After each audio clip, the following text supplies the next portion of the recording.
वन्दे ब्रह्मपुराधिपं श्रीसहजानन्दं च मूलाक्षरम् श्रेयस्कारणसद्गुणैकनिलयम् श्रीप्रागजिह्वावत ब्रह्मोपासनधारकं गुरुहरिं यज्ञं तथा योगिनं प्रीत्येवं प्रमुखं महन्तमनिशं श्रीजीस्वरूपं मुदा। ओम श्री भगवते श्री स्वामी नारायणाय नमो नमः। ओम श्री अक्षर पुरुषोत्तमाभ्यां नमो नमः। ओम श्री गुणातीतानंद स्वामी महाराजाय नमो नमः। ओम श्री भगत जी महाराजाय नमो नमः। ओम श्री शास्त्री जी महाराजाय नमो नमः। ओम श्री योगी जी महाराजाय नमो नमः। ओम श्री प्रमुख स्वामी महाराजाय नमो नमः। ओम श्री महंत स्वामी महाराजाय नमो नमः। આપણા પ્રાણ પ્યારા ગુરુહરિ મહંત સ્વામી મહારાજના આદેશ અને મરજી પ્રમાણે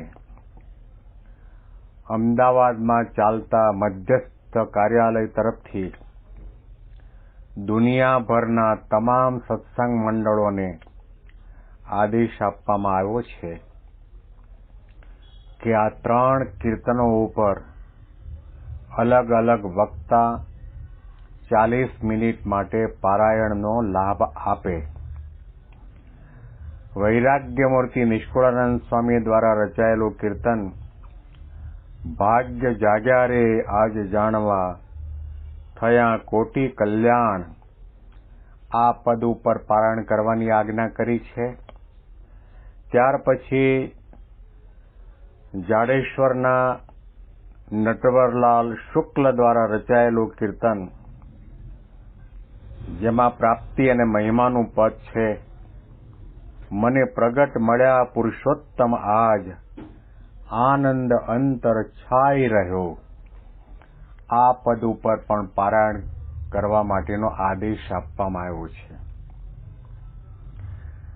આપણે આજે ભક્ત કવિ નટવરલાલ શુક્લ દ્વારા રચાયેલા પદ ઉપર પારાયણ કરવા જઈ રહ્યા છીએ।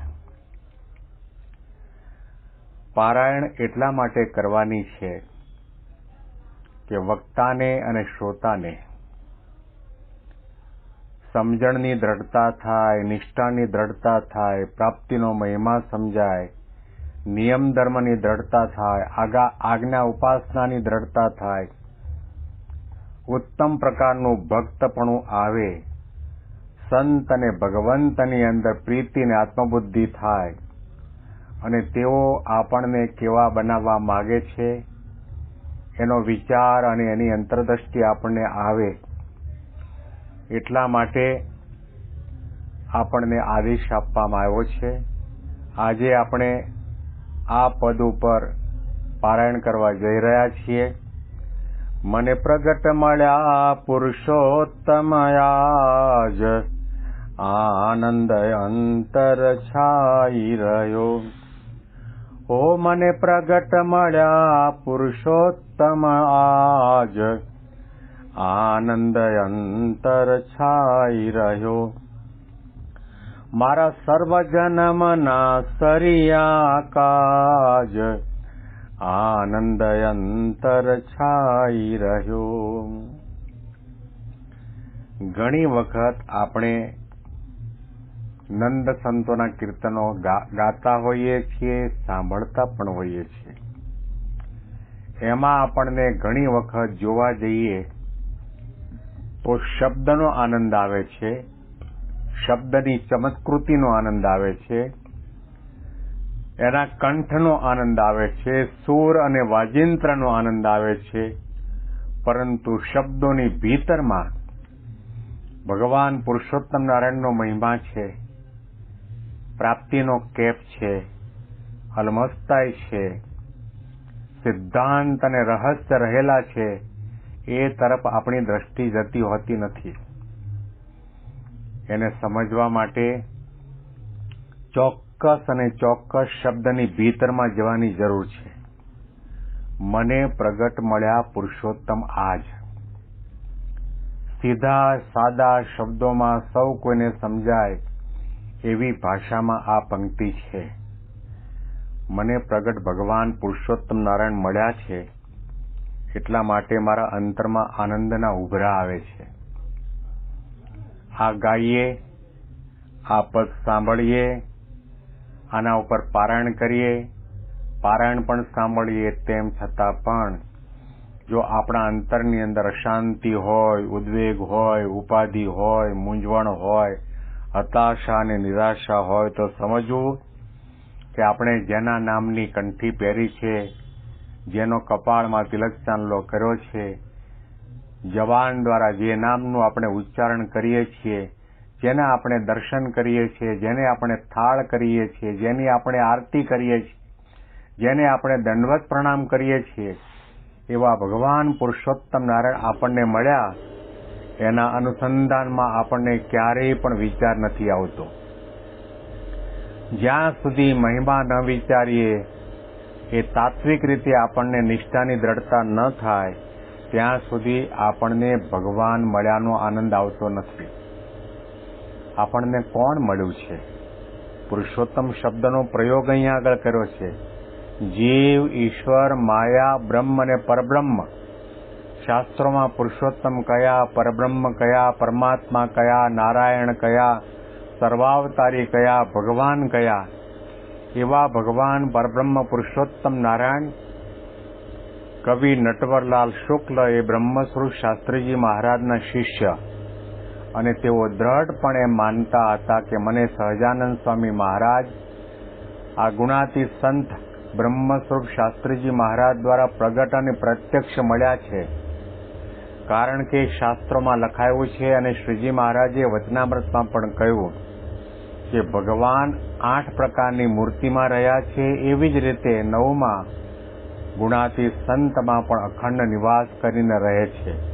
પ્રથમનું 27મું વચનામૃત વાંચો, પ્રથમનું 68મું વચનામૃત વાંચો, એમાં શ્રીજી મહારાજે સ્પષ્ટપણે આ શબ્દો આલેખ્યા છે કે જેવી રીતે મૂર્તિના દર્શન કરતી વેળાએ આપણે એવો ભાવ જણાવીએ છીએ કે આ મૂર્તિ નથી, આકાર પણ નથી, વાઘાને અલંકાર નથી, સાક્ષાત ભગવાન પુરુષોત્તમ નારાયણ આપણને આ મૂર્તિ દ્વારા દર્શન આપી રહ્યા છે, એવી રીતે સંતના દર્શન કરીએ અને સંતનો સમાગમ કરીએ ત્યારે ગુણાતીતાનંદ સ્વામીએ પોતાની વાતમાં સાધુના મહિમાની વાતો કરી કે આવા સાધુના દર્શન કરીએ તો આંખના પાપ બળી જાય, આવા સાધુની વાતો સાંભળીએ તો કાનના પાપ બળી જાય, આવા સાધુને મનમાં સંભાળીએ તો મનના પાપ બળી જાય, અને આ સાધુ તો જન્મ મરણનો રોગ મટાડવા વાળા છે.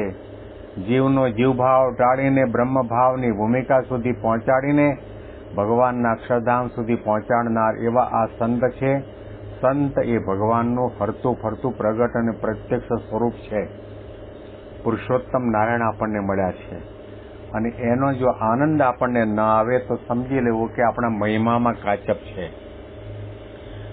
જીવનમાં કોઈ પણ આધ્યાત્મિક ક્રિયા આપણે કરીએ અને એમાં આનંદના ઉભરા આવે ક્યારે, અહોભાવ જાગે ક્યારે, દુઃખ માત્ર શમી જાય ક્યારે, નાસીપાસપણું, હતાશા અને કંગાલપણું દૂર થાય ક્યારે, કે જ્યારે ભગવાન પ્રગટ મળ્યા છે એના મહિમાનો વિચાર કરવામાં આવે ત્યારે. આનંદ આવે, નિર્માનીપણું આવે, દાસભાવ આવે, ભક્તિ આવે, સેવા કરવાનું મન થાય, તમામ સંતો હરિભક્તોના ચરણ કમળને ધૂળીને માથે ચડાવવાનું મન થાય ક્યારે, કે જ્યારે મહિમા સમજાય ત્યારે. અનાદિ અક્ષર બ્રહ્મ ગુણાતીતાનંદ સ્વામીએ પોતાની વાતમાં કહ્યું, પહેલી વાત, પહેલા પ્રકરણની પહેલી વાત, ભગવાન અને સાધુના મહિમાની વાતો નિરંતર કરવીને સાંભળવી, એને કરીને જીવ બળિયો થાય છે અને ભગવાનનો નિશ્ચય થાય અને ભગવાનમાં ભગવાનપણાની પ્રતીતિ આવી જાય તો શ્રીજી મહારાજે કહ્યું કે એના કામ ક્રોધાદિક દોષો તત્કાળ નાશ પામે છે. આનંદ અંતરમાં આવે ક્યારે? મહિમા સમજાય ત્યારે. જેટલી મહિમામાં ખામી એટલા આનંદની અંદર વધઘટ થયા કરે. અખંડ આનંદ વર્તાય ક્યારે? કે ભગવાનના મહિમાનો વિચાર કરીએ ત્યારે. શ્રીજી મહારાજે કહ્યું કે ભગવાન પુરુષોત્તમ નારાયણના મહિમાનો અને ભગવાનના સ્વરૂપનો નિશ્ચય કઈ રીતે કરવો? પૃથ્વી કરતા જળ 10 ગણું છે, જળ કરતા તેજ 10 ગણું છે, તેજ કરતા વાયુ 10 ગણું છે, વાયુ કરતા આકાશ 10 ગણો છે. પૃથ્વી, જળ, તેજ, વાયુ, આકાશ, મહત્તત્વ, અહંકાર, પ્રધાન પુરુષ, પ્રકૃતિ પુરુષ અને એનાથી પર અક્ષર બ્રહ્મ. જે અક્ષર બ્રહ્મના મહિમાની વાતો મહારાજે વચનાવતમાં કરી કે એના એક એક રૂમમાં અનંત કોટી બ્રહ્માંડો પરમાણુની માફક ઉડતા ફરે છે. એવા અક્ષર બ્રહ્મ કરતા પણ ભગવાન પુરુષોત્તમ નારાયણ અનંત ગણા પર છે. એ ભગવાન પુરુષોત્તમ નારાયણ મને પ્રગટ મળ્યા છે, પ્રત્યક્ષ મળ્યા છે એવું સમજાઈ જાય અને એમાં આપણને ભગવાનના દર્શન થાય તો આનંદના ઓગ વળે. મારા સર્વ જન્મના સરિયાકાજ અનંત અનંત અનંત યોગો સુધી અને અનંત અનંત જન્મો સુધી તપ કરો, વ્રત કરો, દાન કરો, પુણ્ય કરો, યજ્ઞ કરો, યાત્રા કરો, ગમે તેટલી સાધના કરો તો પણ આ ભગવાન પુરુષોત્તમ નારાયણના ચરણનો સ્પર્શ કરવાનો, એના દર્શનની એક વખતની ઝાંખી કરવાનો લાભ આપણને ન મળે. એ શ્રીજી મહારાજ આપણને આ ગુણાતીત સંત દ્વારા બ્રહ્મ અને પરબ્રહ્મની આપણને પ્રાપ્તિ થઈ છે. મારા જન્મ જન્મના કાર્ય સિદ્ધ થયા. મારો જન્મ સાર્થક થયો છે. સમુદ્રમાં જેટલું પાણી છે એટલું આ જીવ માતાનું ધાવણ ધાવ્યો છે, પરંતુ ક્યારેય પણ આ જીવાત્માને ભગવાન અને આ સાધુ મળ્યા નથી. અને જો મળ્યા હોય અને એમાં ભગવાનપણાની પ્રતીતિ આવી ગઈ હોય, એમાં પ્રીતિ અને આત્મબુદ્ધિ થયા હોય અને એની આજ્ઞા પ્રમાણે મન, વચન અને કર્મથી પાલન કર્યું હોય તો આ જીવાત્મા ફરીથી માતાના ઉદરમાં ન આવે, સીધો અક્ષરધામનો અધિકારી થઈ જાય. મેં માયાને કાઢી બારી, પ્રભુ પ્રગટને અંતરમાં ધારી, મારી રક્ષા કરશે વાલો આજ, આનંદ અંતર છાઈ રહ્યો. ભગવાનના બળે કરીને આપણે માયા મુક્ત થઈ શકીએ છીએ. ભગવાનની શરણાગતિ સ્વીકાર્યા પછી આપણને કોઈ જાતનો ડર રહેતો નથી. મહંત સ્વામી મહારાજે સત્સંગ દીક્ષા ગ્રંથની અંદર લખ્યું, ધન્યોસ્મી પૂર્ણ કામોસ્મી નિષ્પાપો નિર્ભય સુખી અક્ષર ગુરુ યોગેન શ્રી સ્વામિનારાયણ આશ્રયાત. અનાદિ અક્ષર બ્રહ્મ ગુણાતીત સંતના યોગે કરીને આપણે ભગવાન સ્વામિનારાયણનો નિશ્ચય કરીએ, ભગવાન સ્વામિનારાયણની શરણાગતિ સ્વીકારીએ, ત્યાર પછી આપણને ધન્યતાનો અનુભવ થાય. ધન્ય થયો, મારે હવે કંઈ કરવાનું બાકી રહ્યું નથી. આ બ્રહ્માંડમાં મારા સમાન કોઈ ભાગ્યશાળી નથી અને જો ભાગ્યશાળી મનાય તો એ મોટા મોટી ભૂલ છે. યોગી બાપા વારંવાર એ પંક્તિનું ગાન કરતા, આ બ્રહ્માંડમાં આપણ અતુલ્ય, ભાગ્યશાળી માનું એ જ ભૂલ્ય, અતિ અપાર અક્ષરાતીત થઈ તમારે તે સાથે પ્રીત, ભક્ત જગત માહી છે જો ગણા, ઉપાસક તે અવતાર તણા. અક્ષરધામના અધિપતિ પરબ્રહ્મ પુરુષોત્તમ નારાયણ આપણને પ્રગટ મળ્યા, પ્રત્યક્ષ મળ્યા અને હવે કંઈ કરવાનું બાકી રહેતો નથી. દેહ મૂકીને જેને પામવાના હતા તે દેહ છતાં આપણને પ્રગટ મળ્યા છે. એવો વિચાર કરીને અંતરમાં આનંદના ઉભરા લાવીને કહ્યું કે મારી રક્ષા કરવાવાળા કોણ છે? ભગવાન છે. ધન્યોસ્મી પૂર્ણ કામોસ્મી, હું પૂર્ણ કામ થયો છું. મારે હવે કંઈ કરવાનું બાકી રહેતું નથી. નિષ્પાપ મારા જન્મ જન્મના અનંત જન્મના પાપ અને એવા કોઈ અઘટિત કર્મ કર્યા હોય તે કર્મ માત્ર બળીને ભસ્મીભૂત થયા છે. ગીતામાં શ્રી કૃષ્ણ ભગવાને કહ્યું, જ્ઞાનાગ્નિ સર્વ કર્માણી ભસ્મસાત કુરુતેર્જન, કે હે અર્જુન, જ્ઞાન રૂપી અગ્નિ કરીને કર્મ માત્ર બળીને ભસ્મીભૂત થઈ જાય છે. કયું જ્ઞાન? પ્રગટ ભગવાનનું જ્ઞાન થાય, પ્રગટ ભગવાનની શરણાગતિ સ્વીકાર કરવામાં આવે, પ્રગટ ભગવાનના ચરિત્રની અંદર દિવ્ય ભાવ અને નિર્દોષ બુદ્ધિની દ્રઢતા થાય, એમાં પ્રીતિ અને આત્મબુદ્ધિ થાય, એમની આજ્ઞા પ્રમાણે આપણું જીવન બને, ત્યારે અનંત જન્મના પાપ બળીને ભસ્મીભૂત થઈ જાય છે. મારી રક્ષા કરશે વાલો આજ. આપણને ભગવાન અને સંત હંમેશા માટે સાથે ને સાથે છે. ગુણાતીતાનંદ સ્વામીએ કહ્યું કે જેવી રીતે પાપણ આંખની રક્ષા કરે, હાથ કંઠની રક્ષા કરે, માતા પિતા પોતાના સંતાનની રક્ષા કરે, રાજા પોતાની પ્રજાની રક્ષા કરે, એમ ભગવાન પોતાના ભક્તની હંમેશા માટે રક્ષા કરે છે. ભગવાનના થયા તો કાળ, કર્મ, માયા, પ્રકૃતિ, સ્વભાવ, કોઈના બાપની તાકાત નથી કે આપણો વાળ પણ વાંકો કરી શકે. આવો પ્રકારનો કેફ, આવી પ્રકારની મસ્તી, આવી પ્રકારનો આનંદ આપણા જીવનમાં આવે ક્યારે? કે જ્યારે પ્રગટ ભગવાનની અંદર પ્રતીતિ આવી જાય કે મને મળ્યા તે સાક્ષાત ભગવાન પુરુષોત્તમ નારાયણ છે. અને ભગવાન મળ્યા પછી મારા કામ, ક્રોધ, મદ, મોહ ટળ્યા, મારા કામ, ક્રોધ, મદ, લોભ ટળ્યા, મારા જન્મ મરણના ફેરા ટળ્યા.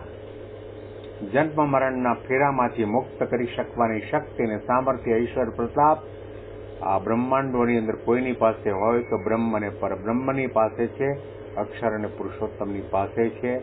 એ આપણને જન્મ મરણના ફેરામાંથી મુક્ત કરે, આપણી અહંતા અને મમતા મિટાવી દે. ગુણાતીતાનંદ સ્વામીએ પોતાની વાતમાં લખ્યું કે અમને બીજું કંઈ આવડતું નથી, અમને તો જન્મ મરણનો રોગ ટાળતા આવડે છે. આ રોગને ટાળવા માટે દુનિયામાં કોઈ પણ ઔષધાલયમાં એવી દવા નથી કે એક ટીકડી તમે ગળામાં ઉતારો એટલે તમારા જન્મ મરણના રોગ ટળી જાય. ઊંધા માથે લડકો, ગમે તેટલા મોટા મોટા યજ્ઞ કરો, ગંગા ગોદાવરીમાં ડૂબકી મારો, એનાથી પુણ્ય થાય, સંસ્કાર થાય, પરંતુ વાસના ન ટળે, નિર્વાસિક ન થવાય, બ્રહ્મ ભાવને ન પમાય, ભક્તપણું ન આવે, એકાંતિકપણું ન આવે. ભગવાનની માળાના મણકામાં નંબર લગાડવો હોય તો ભગવાનના થવું પડે અને ભગવાનને પોતાના કરવા પડે. એટલા માટે કહું કે જન્મ મરણનો રોગ કોણ ટાળી શકે? ભગતજી મહારાજનો પોતાનો પરિચય. ભગતજી મહારાજે કહ્યું કે મારો તો દરજીનો દેહ છે, બીજું કંઈ વધારે આવડતું નથી, 2 ટાંકા તોડું છું અને 2 ટાંકા છોડું છું. અહંતા અને મમતાના ટાંકાને તોડવાની શક્તિ એકમાત્ર ગુણાતી સંતની પાસે અને ભગવાન પુરુષોત્તમ નારાયણની પાસે છે. એવા ભગવાન અને સંત આપણને મળ્યા છે. જન્મ મરણના ફેરામાંથી આપણને મુક્ત કરશે, માયા, સ્વભાવ, પ્રકૃતિ ટાળશે, બાળશે અને દેહાભિમાન, અહંતા, મમતા તમામની અંદરથી જે આપણને જન્મ મરણ લેવડાવે છે એના કારણ છે એમાંથી મુક્ત કરી અને અક્ષરધામના અધિકારી કરશે. એટલા માટે અહીંયા કવિએ ગાયું, મારું અંતર શુદ્ધ થયું છે આજ. અંતરને શુદ્ધ કરવા માટે, આંખોને શુદ્ધ કરવા માટે, વાણીને શુદ્ધ કરવા માટે, આપણા મનને, આપણા કાનને, આપણા ઇન્દ્રિયો અંતકરણને, આપણા જીવનને, જીવનની સાધનાને શુદ્ધ કરવાની શક્તિ કોઈની પાસે હોય તો ગુણાતી સંતની પાસે છે. એટલા માટે કીર્તનોમાં ગાવામાં આવે છે, અંતર નિર્મળ થઈ જાય સંતોના સંગમાં, જીવન પાવન થઈ જાય સંતોના સંગમાં. અંતર નિર્મળ થઈ જાય સંતોના સંગમાં. અંતરને શુદ્ધ કરવા માટે સંત સમાગમની જરૂર છે, ગુણાતી સંતની જરૂર છે. મને જગત બિચારું શું કરશે, મારું દર્શન કરશે તે તરશે. આ દેહે ધર્યો સ્વામી શ્રીજીને કાજ, આનંદ અંતર છાઈ રહ્યો. 1987 સાલમાં ગુરુહરિ પ્રમુખ સ્વામી મહારાજે ભર સભાની અંદર આ કીર્તન લલકાર્યું હતું અને બધાને ગવડાવ્યું હતું. આખી સભા હિલોળે ચડી હતી અને પ્રમુખ સ્વામી મહારાજે એ વખતે એટલી બધી મહિમાની અદભુત વાતો કરી કે આપણે જ્યારે ભગવાનના શરણમાં ગયા પછી આ જગત બિચારું શું કરવાનું. જેવું જગત બહાર છે એવું જગત આપણા અંતરમાં પણ બેઠું છે. કામ ક્રોધાદિક દોષો પડ્યા છે, દેહાભિમાન પડવું છે, ઈર્ષા રાગ દ્વેષ વગેરે પડ્યા છે, પરંતુ જ્યારે ભગવાનની શરણાગતિ સ્વીકારી ત્યાર પછી કોઈની તાકાત નથી કે આપણો વાળ પણ વાંકો કરી શકે અને મારું દર્શન કરશે તે તરશે. જેને ભગવાનનો નિશ્ચય થયો, પ્રગટમાં પ્રતીતિ આવી ગઈ, તો પછી એને પોતાના કલ્યાણ માટે જાગ્રત, સ્વપ્ન કે સુષુપ્તિ અવસ્થામાં એક ક્ષણના માટે પણ શંકા ન જાગે કે મારું શું થશે, દેહ મૂક્યા પછી હું કઈ ગતિને પામીશ, બ્રહ્માના લોકમાં જઈશ કે સ્વર્ગલોકમાં જઈશ કે નરકમાં જઈશ, એવો વિચાર ન આવે. મહારાજના શબ્દો આપણે વચનામૃતમાં લખાયેલા યાદ કરો. મહારાજે કહ્યું કે જેને ભગવાનનો આવો મહિમા અને જ્ઞાને સહિત નિશ્ચય થયો અને ભગવાન પુરુષોત્તમ નારાયણની અંદર આ મનુષ્ય આકારે વિચરતા હોય એમાં પ્રતીતિ આવી ગઈ, એને તો પોતાના કલ્યાણ માટે કોઈ જાતનો સંશય રહે નહીં. એને મનમાં એમ જ થાય કે જ્યારથી મને ભગવાન સ્વામિનારાયણની કંઠી ગળામાં ધારણ કરી, કપાળમાં તિલક ચાંદલો ધારણ કર્યો, જબાનમાં સ્વામિનારાયણનું નામ લઉં છું અને એ સ્વામિનારાયણ ભગવાન મને યોગી બાપા પ્રમુખ સ્વામીને મહંત સ્વામી મહારાજના રૂપમાં પ્રગટ અને પ્રત્યક્ષ મળ્યા છે, ત્યારથી મારું કલ્યાણ થઈ ચૂક્યું છે. મારા કલ્યાણમાં તો શું ખામી, મારું દર્શન કરશે એનું પણ કલ્યાણ, મારા ગોળાનું પાણી પીશે અને મને પાણી પીવડાવશે એનું પણ કલ્યાણ. આવો પ્રકારનો ખેપ, આવી અલમસ્તા, આવી આનંદ વિભોરતા એ જીવનની અંદર આવે ક્યારે કે પ્રગટમાં પ્રતીતિ આવે ત્યારે. અને આ દેહ ધર્યો સ્વામી શ્રીજીને કાય. હવે તો આ દેહ ધારણ કર્યો છે ભગવાન અને સંતના માટે, અક્ષર પુરુષોત્તમના માટે. જે બ્રહ્મ સ્વરૂપ શાસ્ત્રીજી મહારાજ 4 વાક્યો કહેતા કે હું તો અક્ષર પુરુષોત્તમનો બળદિયો છું. અક્ષર પુરુષોત્તમના મહિમાની વાતો મારા માથા ઉપર બેસીને કરે તો પણ ઓછું છે, અને અક્ષર પુરુષોત્તમના માટે વેચાવવું પડે તો પણ ઓછું છે. અને આ મુંડાયું છે તે પણ અક્ષર પુરુષોત્તમના માટે, અક્ષર પુરુષોત્તમ માટે, મહારાજ અને સ્વામીના મહિમાના પ્રવર્તન માટે, મંદિરોના નિર્માણ કરવા માટે, પરબ્રહ્મનું તત્વજ્ઞાન દુનિયામાં પ્રસરાવવા માટે શાસ્ત્રીજી મહારાજ, યોગી બાપા અને પ્રમુખ સ્વામી મહારાજ રાન અને પાન થયા. કેટલા અપમાનો થયા, તિરસ્કાર થયા, હળદૂત થયા, અરે એમને સ્વયં ભોગવામાં આવ્યા, ખીચડીમાં ઝેર આપવામાં આવ્યું, તો પણ શાસ્ત્રીજી મહારાજે અને ભગતજી મહારાજે અક્ષર પુરુષોત્તમના મહિમાની મુરલી વગાડતા જ રહ્યા છે. એટલું યાદ રાખો, જે ભગવાનના થાય છે એને જગત માનવા તૈયાર નથી, અને જગતને અને ભગતને અનાદિનો વેર છે. ભગવાનના માર્ગે ચાલ્યા એ તો કેવું છે, હરિનો માર્ગ છે શુરાનો નહીં, કાયરનું કામ જોને. ભગવાનના માર્ગે ચાલ્યા એટલે દુનિયાના માણસો ટીકા કરશે, નિંદા કરશે, અડધૂત કરશે, અપમાન કરશે, અને તમારી ભક્તિ જોઈને, તમારું સુખ જોઈને, તમારો આનંદ જોઈને બળી મરશે. પણ એ વખતે જો મનમાં દ્રઢતા કરી હોય કે મને ભગવાન મળ્યા છે, અને આ દુનિયાના નાના મોટા સુખ દુઃખના પ્રસંગો તો મહંત સ્વામી મહારાજ છે કે હિમાલય જેવી આપણને પ્રાપ્તિ થઈ છે, ને આ દુનિયાના દુઃખ તો ઢેફા જેવા છે. એમાં ઘડો ભરીને કે શું લોટો ભરીને પાણી નાખો તો પીલળી જશે. આ કામ ક્રોધાદિક દોષોનો કોઈ ભાર નથી કે આપણને પીડી શકે, કારણ કે કામ ક્રોધાદિક દોષો ગુણાતીતાનંદ સ્વામીએ કહ્યું કે જોડાના તળિયે ચોટેલા છાણ જેવા છે. રેતાળી જમીન ઉપર ચાલશો ને એટલે તારું તમામ છાણ નીકળી જશે. એમ આ સત્સંગની અંદર આવ્યા પછી ભગવાનને જો પકડી રાખશું તો ભગવાન આપણી ચિંતા કરવાવાળા છે, ભગવાન આપણી રક્ષા કરવાવાળા છે.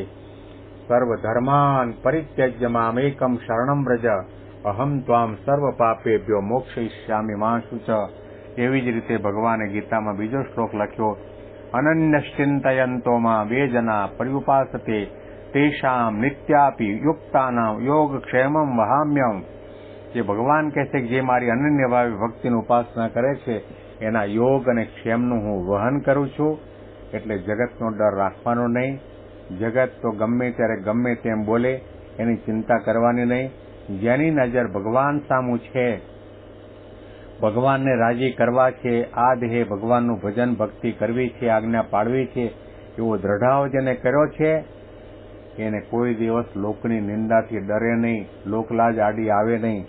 જેવી રીતે 5000 વર્ષ પહેલા ભગવાન કૃષ્ણ જે પ્રગટ હતા એમની પાછળ ગાંડી ગયેલી બની ગયેલી ગોપીઓ એમને પણ ટીકા કરવાવાળા, નિંદા કરવાવાળા, એને ગાંડા સમજવાવાળા કહેતા. પણ બ્રહ્માનંદ સ્વામીએ પોતાના પદમાં એ ખુમારી ગાય છે. હું જાણું લોકડિયા રે કાલા, લોગ કહે મુને કાલી રે, થઈ મતવાલી કાનુડા કેડે ચાલી રે, થઈ મતવાલી. બ્રહ્માનંદ નાથ સંગાથે હે લાગી છે રંગડાની તાલી રે, થઈ મતવાલી કાનુડા કેડે ચાલી રે, થઈ મતવાલી. ભગવાનના માર્ગે જે ચાલ્યા છે, દુનિયાના માણસો એની નિંદા પણ કરી, ટીકા પણ કરી, અડધૂત પણ કર્યા, અપમાન અને તિરસ્કાર પણ કર્યા, તો પણ એ ભક્તો ભગવાનના માર્ગમાંથી, ભક્તિમાંથી લેશ માત્ર ચડાયમાન થયા નથી. હું લોક નિંદાથી નવ ડરો, આનંદમાં અલમસ્ત ફરું, પ્રભુ પ્રગટનો કેફ રાખી આજ, આનંદ અંતર છાઈ રહ્યો. કેટલી મસ્તી છે, કેટલી ખુમારી છે, કેટલો કેફ છે. નિંદાની પરવા નથી, લોકલાજની પરવા નથી, અને ભગવાન મળ્યા પછી એનો આનંદ કેટલો બધો છલકાઈ જાય છે કે એને કોઈ જાતનો મનમાં ડર નથી. લોકો મને શું કહેશે, મારું શું થશે. કેફ અને અલમસ્તા જો દેહમાં, જીવનમાં ન આવ્યા તો સમજી લેવું કે આપણા મહિમામાં ખામી છે. આપણે પ્રગટ ભગવાનમાં જોડાણા નથી, પ્રગટ ભગવાનના સ્વરૂપની નિષ્ઠાની દ્રઢતા થઈ નથી, મહિમા સમજાયો નથી. બ્રહ્મ સ્વરૂપ યોગીજી મહારાજને નજરે નિહાળ્યા છે. એમના શરીરમાં 17 રોગો, શરદી ઉધરસનો કેફ અને ઉનાળાના ધગધગતા તાપની અંદર પણ એમને ધાબળો ઉડાડવો પડે એવી ઠંડી લાગતી. તો પણ જ્યારે કીર્તન ગાવા બેસે, કથા વાર્તા કરવા બેસે, એ આજાન બાહુ દ્વારા તાળી વગાડતા જાય, ડોલતા જાય, ખોંખારો ખાતા જાય અને ભગવાનના મહિમાની વાતો કરતા જાય. માણસનો અવતાર મોંઘો નહીં મળે ફરી, નહીં મળે ફરી રે મોંઘો નહીં મળે ફરી. માણસનો અવતાર મોંઘો નહીં મળે ફરી. હાજી ભલા સાધુ હરિ કી સાધ, તન કી ઉપાધિ તજે સોઈ સાધુ. હાજી ભલા સાધુ. આ જયારે કીર્તનો ગાતા, સભામાં બેઠેલા સૌના અંતર ભેદાઈ જતા અને આનંદના હિલાવડે જાણે જગત દુનિયા ભૂલી જતા કે આપણે ક્યાં બેઠા છીએ એવી અનુભૂતિ થતી કે અક્ષરધામમાં ભગવાન સહજાનંદ સ્વામી મહારાજની સામે બેઠા છીએ. આવા કેફ અને મસ્તી આટલી મોટી ઉંમરની અંદર પણ પોતે એ અનુભવતા અને સૌને અનુભવ કરાવતા. પ્રભુ પ્રગટનો કેફ રાખી આજ, આનંદ અંતર છાઈ રહ્યો. મહંત સ્વામી મહારાજે એટલા માટે પત્ર લખીને આપણને સૌને આજ્ઞા કરી છે કે 24 કલાકના સમયની અંદર તમે 15 મિનિટનો સમય કાઢીને પ્રગટની પ્રાપ્તિના મહિમાનો વિચાર કરો. માળા કરો તે સારું છે, દંડવત કરો તે સારું છે, એકાદશી કરો તે સારું છે, પ્રાતઃ પૂજા કરો તે સારું છે, ઘર મંદિરમાં આરતી, દીવો, થાળ, અગરબત્તી કરો તે સારું છે, રવિવારની સભામાં જાઓ તે પણ સારું છે, સમય ઉત્સવમાં જાઓ તે પણ સારું છે, યાત્રા કરવા માટે જાઓ તે પણ સારું છે, હોમ હવન કરાવો એ પણ સારું છે. પણ સાધનાની અંદર અતિ અગત્યની સાધના કંઈ પણ હોય તો પ્રગટ ભગવાનના મહિમાનો વિચાર કરો. પ્રાપ્તિ થઈ છે, પરંતુ પ્રાપ્તિને પ્રતીતિમાં પરિવર્તન કરવા માટેનો પ્રયત્ન કરો. અખંડ મહિમાનો વિચાર કરો કે મને કોણ મળ્યું, આ પુરુષ અને આ ગુણાતીત સંત અને ભગવાન મને ક્યારેય મળે. મારી એવી કોઈ યોગ્યતા નથી, લાયકાત નથી, મારા એવા કોઈ સાધનો નથી, મેં એવા કઈ તપ નથી કર્યા કે એને કરીને ભગવાન અને સંત મળે. 1968ની સાલમાં મને બરાબર યાદ છે, તે વખતે હું યોગી બાપા પ્રવચન કરતા ત્યારે હાજર હતો. યોગી બાપાએ કહેલું કે એક જમીન ઉપર સોપારી મૂકીને એના ઉપર શીર્ષાસન કરવાનું, એક દિવસ માટે નહીં, એક અઠવાડિયા માટે નહીં, એક મહિના માટે નહીં, એક વર્ષ માટે નહીં, કરોડો વર્ષો સુધી એ સોપારી ઉપર માથું રાખીને શીર્ષાસન કરો ને તપ કરો તો પણ આ મંદિરના પગથિયા ચડાય તેવું નથી. આવા મોંઘા સંત અને ભગવંત અને આ ઠાકોરજીના દર્શનનો મહિમા છે.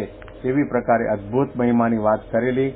હું નટવર કાંઈ નવ કરી શકું, નથી ભક્તિ થાતી ખરું કહું, તમ કૃપાએ આનંદ મારે આજ આનંદ અંતર છાઈ રહું. આનંદ આપણને લેવાનો છે, પ્રસાદનો નહીં, સારા ઉતારોનો નહીં, સારા પાગરણનો નહીં, વીઆઈપી ટ્રીટમેન્ટ મળે એનો પણ નહીં. ભગવાન અને ભગવાનના સંત આપણને મળ્યા છે, એમણે આપણું કાંડું પકડ્યું છે, એમણે આપણને શરણમાં લીધા છે, એમણે આપણને પોતાના માન્યા છે, એમણે આપણને જાહેરમાં કોલ આપ્યો છે. શતાબ્દી મહોત્સવની અંદર જેણે જેણે તન મન ધનથી સેવા કરી છે એ તમામનું આત્યંતિક કલ્યાણ થઈ ચૂક્યું છે. શ્રીજી મહારાજ વિમાન લઈને તમામને સૌને તેડવા માટે આવશે. આવો કેફ, આવી મસ્તી અને આવો આનંદ હંમેશના માટે આપણને બની રહે એના માટે મહિમાનો હંમેશના માટે વિચાર કરતા રહો. બીજી બધી 5-50 માળા કદાચ વૃદ્ધ અવસ્થા થઈ તમે દંડવત ન કરી શકો તો ચિંતા ન કરતા. તમારી આર્થિક સ્થિતિ સારી નથી તો તમારાથી લાખો રૂપિયાનું દાન ન થઈ શકે તો પણ ચિંતા ન કરતા. અને વૃદ્ધ અવસ્થા આવીને કંઈક શરીરમાં રોગ છે, કદાચ એકાદશી તમારાથી નિર્જળા ન થાય તો પણ ચિંતા ન કરતા. આપણું કલ્યાણ તિલક ચાંદલાથી નથી, કંઠીથી નથી, આપણું કલ્યાણ યજ્ઞથી નથી, યાત્રા કરવાથી નથી.